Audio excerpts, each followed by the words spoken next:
जोरदार प्रचार सुरू आहे। शिवसेना भाजपा आरपीआय युती जोरदार आहेच, कारण विकासाकडे बघून आम्ही प्रचार करतोय आणि विकासाच्या दृष्टीने युती भक्कम आहे आणि म्हणूनच आमचा जोरात प्रचार आहे। चारही उमेदवार आम्ही एकत्र आहेत। धनुष्यबाण, दोन कमळ आणि नगारा हे चारही, आणि आम्ही चारही इथले स्थानिक आहोत आणि संदीप पण 2 वेळेस नगरसेवक होता, मी 2 वेळेस नगरसेवक होते आणि हे जरी नवीन उमेदवार जरी असले तरी पण ते सगळ्या ह्याच्यामध्ये कर्तृत्वान आहे। पुन्हा आमदार होते, मंगेश गायकर सुद्धा ह्याच भागात नगरसेवक होते, त्यामुळे चारही उमेदवार अनुभवी आहेत, त्यामुळे कुठे आम्ही कमी पडणार नाही विकासाच्या दृष्टीने।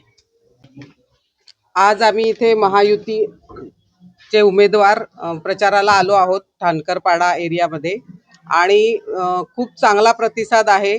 चौघही उमेदवार तगडे भक्कम आहोत, त्यामुळे कुठलीही काही अडचण होणार नाही आणि आम्ही दणदणीत भरघोस मतांनी निवडून येऊ हीच परमेश्वराचरणी प्रार्थना आहे आणि ते होणारच आहे। आणि या दृष्टीने या भागामध्ये भरपूर छान काम पण झालेलं आहे आणि इथून पुढेही विकासाची गंगा प्रभाग क्रमांक 7 मध्ये नक्कीच येईल, कारण उमेदवारच तसे दिलेले असल्यामुळे काम करण्यात काहीच अडचणी येणार नाही आणि नागरिक पण सुज्ञ आहेत, त्यांनाही कळतंय कोण काम करू शकतं कोण नाही करू शकत आणि त्या दृष्टीने ते नक्कीच आम्हाला सगळे साथ देतील आणि आम्ही खूप छान मतांनी निवडून येऊ ही मला अपेक्षा आहे पूर्ण।